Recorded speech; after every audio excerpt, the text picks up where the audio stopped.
Bab 4934, terlalu lambat. Ayo, dasar bodoh.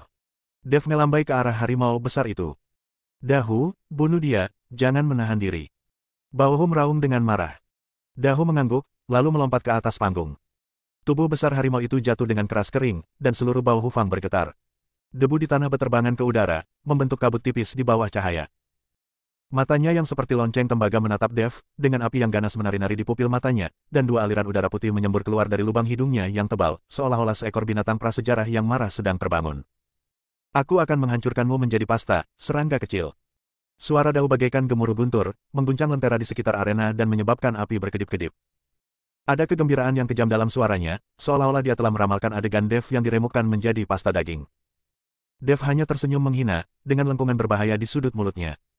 Dia menggulung lengan bajunya perlahan-lahan, memperlihatkan lengannya yang ramping namun terbentuk dengan baik, dan mengaitkan jarinya ke Dahu. Ayo, biarkan aku melihat seberapa besar dirimu. Suaranya tidak keras, tetapi terdengar jelas di seluruh Baohu Fang, dengan keyakinan yang tidak diragukan lagi. Baohu mengangkat kepalanya dan tertawa keras, suaranya nyering bagaikan lonceng. Nak, berlututlah dan mohon ampun sekarang, dan aku akan membiarkan tubuhmu tetap utuh. Dev tersenyum dingin dan tidak menjawab. Dia hanya menggerakkan pergelangan tangannya dan buku-buku jarinya mengeluarkan suara nyaring. Tindakan yang tampak biasa saja ini membuat hati Dahu menjadi tegang entah kenapa. Intuisinya mengatakan bahwa lawan yang tampaknya lemah di depannya sama sekali tidak sesederhana yang terlihat. Dahu memimpin. Dia menggerakkan kakinya yang kuat dan bergegas menuju Dev seperti bukit yang bergerak. Retakan muncul di tanah di bawah jejak kakinya. Dia mengeluarkan suara gemuruh yang memekakkan telinga ke arah langit, dan gelombang suara tersebut menimbulkan riak-riak pada penghalang pelindung di sekeliling cincin itu. Segera setelah itu, tinjunya yang besar menghantam Dev dengan suara yang menembus udara. Kemanapun tinju itu lewat, udara tertekan menjadi riak-riak yang terlihat dan menimbulkan ledakan keras. Kekuatan pukulan ini cukup untuk meratakan bukit kecil hingga rata dengan tanah. Orang-orang di antara penonton menutup telinga mereka satu demi satu. Beberapa di antara mereka yang kultivasinya lebih lemah bahkan terjatuh ke tanah karena angin dari pukulan tersebut, wajah mereka pucat pasi. Beberapa orang sudah memejamkan mata, tidak tega menyaksikan Dev diremukkan hingga menjadi bubur. Bayi berdiri di tepi ring, butiran keringat mengalir dari dahinya, tetapi dia merasa sedikit lega saat melihat penampilan Dev yang tenang. Dia menyeka keringat di wajahnya dan berbisik, menantu laki-lakiku tersayang, kamu harus bertahan. Tinju besar itu melewati sudut pakaiannya dan mengenai cincin itu, seketika itu juga tercipta lubang berdiameter 2 meter pada cincin obsidian yang dibuat khusus itu, dengan kerikil beterbangan kemana-mana dan asap serta debu memenuhi udara. Terlalu lambat. Dev mencibir, dengan nada sarkasme yang tak tersamar dalam suaranya. Sosoknya tiba-tiba kabur, dan sesaat kemudian dia muncul di belakang harimau, begitu cepatnya sehingga dia bahkan tidak sempat meninggalkan bayangan. Apa? Baohu tiba-tiba berdiri dari tempat duduknya, menatap pemandangan itu dengan mata terbelalak tak percaya. Jari-jarinya tanpa sadar menghancurkan sandaran tangan kursi, dan serpihan kayu berjatuhan dari sela-sela jarinya. Dev melompat ringan dan mendarat di bahu Dahu, gerakannya seringan daun yang jatuh. Dia berjongkok, menepuk pipi Dahu yang berjanggut, dan berkata dengan enteng, orang bodoh, bukankah ibumu mengajarkanmu untuk berhati-hati? Dahu meraung dan mengulurkan tangan untuk meraih bahu Dev, namun yang dia tangkap hanyalah bola udara. Dev sudah menyelinap ke bahunya yang lain dan bersenang-senang. Tikus sialan, turun ke sini. Dahu sangat marah dan menepuk bahunya sendiri dengan tangannya yang besar, namun setiap kali dia meleset sedikit saja dari sasaran. Di mata Dev, gerakannya lambat seperti siput. Bab 4935, aku ingin mengalahkan 10 sendiri. Setelah cukup bermain-main, Dev melompat dari harimau besar itu. Harimau itu tertipu, wajahnya penuh amarah dan dia meraung keras bagaikan banteng gila. Kemudian dia meninju Dev dengan keras, namun kali ini Dev tidak menggunakan tubuhnya untuk menghindar. Dev tidak menghindar ataupun menghindar, melainkan mencengkeram tinju harimau besar itu dengan telapak tangannya. Telapak tangannya pun beradu dengan tinju harimau besar itu dengan suara keras. Dalam sekejap, cahaya yang menyilaukan meledak dan gelombang udara yang kuat menyebar ke segala arah dengan titik tabrakan sebagai pusatnya. Semua orang tersungkur ke tanah karena gelombang udara dan harus mengangkat tangan untuk menutupi mata mereka.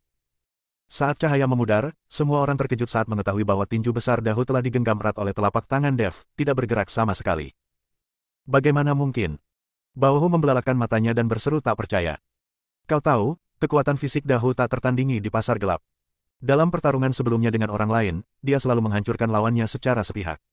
Kapan dia pernah menghadapi lawan sekuat itu? Dahu meraung marah, otot-ototnya menegang dan urat-uratnya menonjol, mencoba melepaskan diri dari belenggu Dev. Dev hanya tersenyum dingin, lalu tiba-tiba mengerahkan tenaga dengan pergelangan tangannya, dan tinju Dahu pun diputar ke arah olehnya. Segera setelah itu, Dev menendang lutut Dahu. Dengan suara krek yang keras, tubuh Dahu yang bagaikan menara besi jatuh ke tanah dengan keras. Seluruh tempat itu sunyi senyap, semua orang menganga mulut lebar-lebar, tidak mampu berkata apa-apa. Mereka belum pernah melihat kekuatan fisik yang begitu kuat yang dapat melawan lawan yang ukurannya sangat berbeda dan bahkan mengunggulinya. Sekarang giliranku. Dev berbicara dengan lembut, dan meskipun suaranya lembut, suaranya meledak di telinga semua orang bagaikan guntur. Sosoknya melintas dan menghilang dari tempatnya dalam sekejap. Di saat berikutnya, Dahu mendapat hantaman keras di wajah oleh sebuah pukulan, dan terpental hingga menghantam tembok di tepi ring dengan keras, meninggalkan penyok besar berbentuk manusia di tembok. Dahu berjuang untuk berdiri, tetapi mendapati tubuhnya seperti runtuh dan setiap gerakan terasa sangat menyakitkan. Dev berjalan perlahan di depannya dan menatapnya, hanya itu yang bisa kamu lakukan. Wajah Baohu menjadi pucat dan dia meraung, Dahu, bangun dan bunuh dia. Dahu menggertakkan giginya dan berusaha sekuat tenaga untuk bangkit, tetapi Dev menginjak dadanya lagi. Dev mengerahkan sedikit tenaga, dan Dahu merasa dadanya seperti ditekan oleh gunung. Dia mengalami kesulitan bernafas dan penglihatannya menjadi gelap. Mengakui kekalahan, kata Dev. Mata Dahu terbuka lebar karena marah, tetapi dia harus mengakui bahwa dia sama sekali tidak berdaya menghadapi lawan yang tampaknya lemah ini. Dia mengangguk dengan susah payah, yang menunjukkan bahwa dia mengaku kalah. Dev menarik kakinya dan Dahu terjatuh ke tanah seperti genangan lumpur. Seluruh hadirin berteriak kaget dan memekakkan telinga, dan semua orang menatap Dev dengan mata penuh ketakutan dan kekaguman. Siapa lagi? Dev melihat sekeliling, matanya mengamati sekeliling, aku bisa mengalahkan 10 dari mereka sendirian. Wajah Baohu sangat muram. Dia menggertakkan giginya dan berkata, baiklah, nak, kau punya nyali. Kalau begitu, mari kita maju bersama. Aku ingin melihat seberapa kuat dirimu. Sambil berbicara, dia melambaikan tangannya, dan 10 master dari Baohu Fang di belakangnya melompat ke atas panggung satu demi satu. Suara langkah kaki 10 penguasa yang ganas itu terdengar bagai tabuhan genderang perang. Masing-masing orang ini adalah ahli dalam pelatihan fisik. Yang terpendek tingginya lebih dari 2 meter, dengan tubuh berotot dan kulit yang berkilau metalik. Mereka mengelilingi Dev dalam bentuk kipas, dengan kilatan haus darah di mata mereka. Wajah bayi berubah drastis, dan dia berteriak dengan cemas, menantu laki-lakiku tersayang, jangan. Jumlah mereka sangat banyak, kamu sendiri tidak sebanding dengan mereka. Kamu harus bersikap rendah hati saat keluar. Aku tidak bisa menghentikanmu jika kamu bertindak sok penting. Bayi merasa cemas. Meskipun Dev memiliki tubuh yang kuat dan kekuatan yang tidak biasa, terlalu keterlaluan baginya untuk melawan 10 orang sendirian. Bab 4936, tidak etis, serangan diam-diam. Namun, Dev melambaikan tangannya, memberi isyarat kepada bayi untuk tidak khawatir. Dia meregangkan bahunya dan berkata sambil tersenyum, kamu datang tepat waktu. Aku masih belum bisa puas. Wajah Baohu berubah pucat dan urat-urat di dahinya berdenyut. Dia membanting meja di depannya dan berteriak, bunuh bocah bodoh ini. Tuan pertama yang menyerbu mengayunkan tinjunya seperti palu, dengan energi samar melilit tinjunya. Jelaslah bahwa dia telah mengembangkan kekuatan fisiknya secara ekstrim. Dev tidak menghindar atau menghindar, dan juga meninju. Tinjunya sangat kecil jika dibandingkan, tetapi ia membawa momentum yang tak terkalahkan. Retakan. Suara renyah tulang patah terdengar sangat keras di bawah Fang yang sunyi.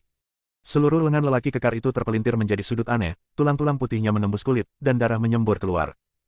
Dia berteriak dan terlempar mundur, menghantam pilar di tepi gelanggang, lalu jatuh pingsan ke tanah. Musuh kedua dan ketiga menyerang pada saat yang sama, yang satu memukul seperti palu lonceng dan yang lainnya menendang seperti cambuk baja.